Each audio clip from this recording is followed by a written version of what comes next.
आप सब लोगों ने देखा होगा कि दिन प्रतिदिन लोगों में घुटनों में दर्द का प्रमाण बढ़ता ही जा रहा है।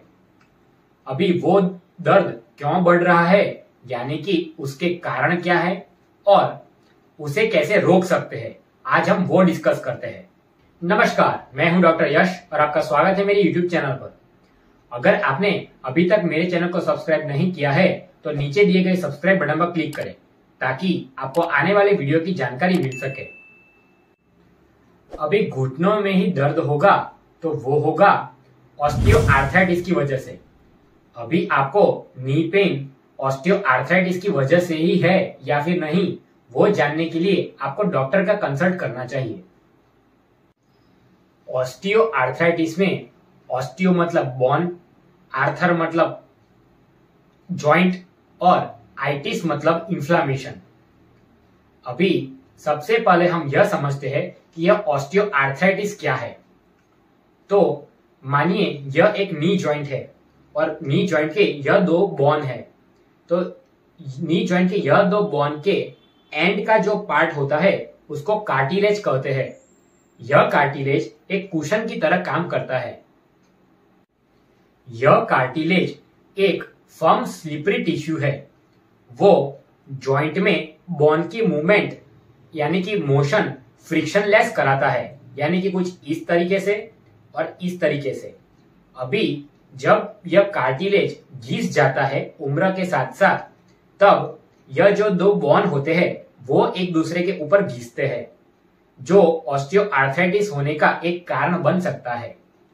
ऑस्टियोआर्थराइटिस को इसलिए वियर और टियर डिसीज कहते हैं। तो वो सिर्फ कार्टिलेज का ब्रेकडाउन न करते हुए एंटायर जॉइंट को भी अफेक्ट कर सकता है। अभी हम बात करते हैं कि ऐसी कौन सी चीजें हैं, यानी कि ऐसे कौन से कारण है जिसकी वजह से व्यक्ति को ऑस्टियोआर्थराइटिस होने का रिस्क बढ़ता है।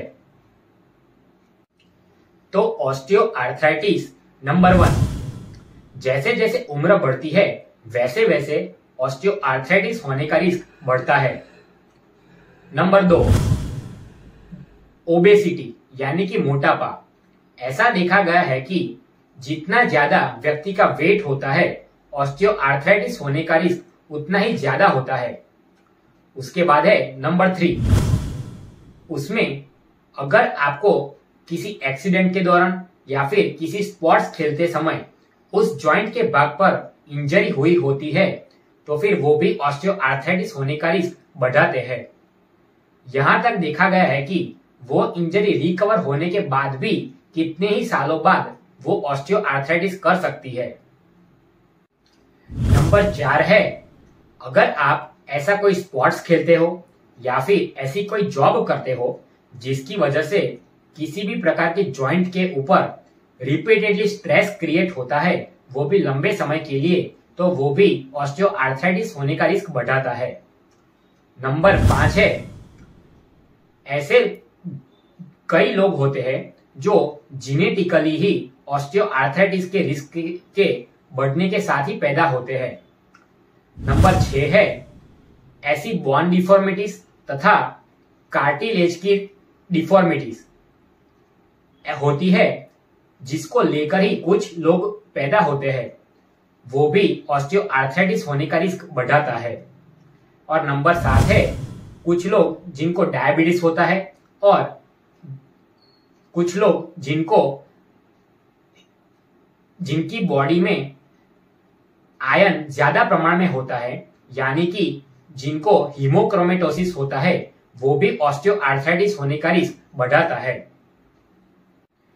अभी हम देखते हैं ऑस्टियोआर्थराइटिस के दौरान कौन से सिम्टम्स देखने को मिलते हैं। तो उसमें नंबर 1 है पेन। ऑस्टियोआर्थराइटिस में पेन जब जॉइंट की मूवमेंट होती है तब मोस्टली देखने को मिलता है।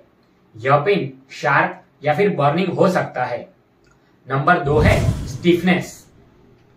स्टिफनेस में ऐसा देखा गया है कि ऑस्टियोआर्थराइटिस में मोस्टली पेन सुबह के उठने से 1 घंटे के बाद वहां तक ही देखने को मिलता है।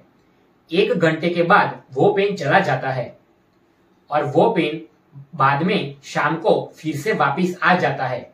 यह ऑस्टियोआर्थराइटिस को रूमेटॉइड आर्थराइटिस से डिफरेंशिएट करने का एक बेस्ट सिम्टम है, क्योंकि रूमेटॉइड आर्थराइटिस में सुबह पेन 1 घंटे से ज्यादा चलता है, जबकि ऑस्टियोआर्थराइटिस में वो 1 घंटे से कम चलता है। नंबर 3 है, आप ऑस्टियोआर्थराइटिस वाले जॉइंट में फुल रेंज में मोशन नहीं कर पाओगे।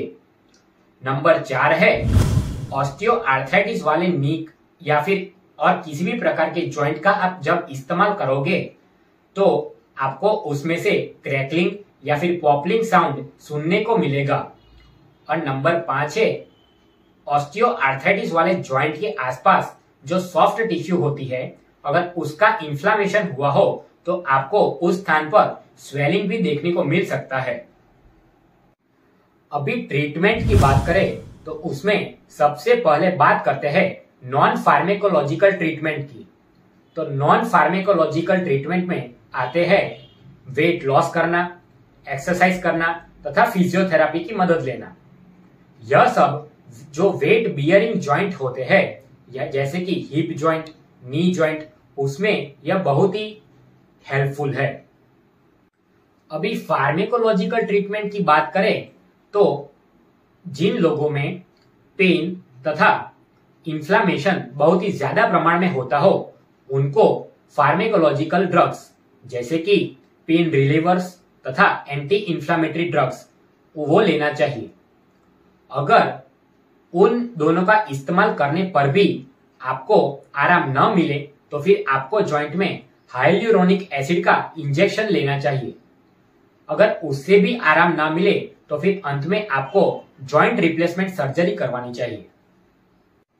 अगर आपको यह वीडियो पसंद आया हो तो इस वीडियो को लाइक करें और शेयर करके अधिकतम से अधिकतम लोगों तक पहुंचाएं, ताकि उनको भी इस इंफॉर्मेशन का लाभ मिल सके। Thank you.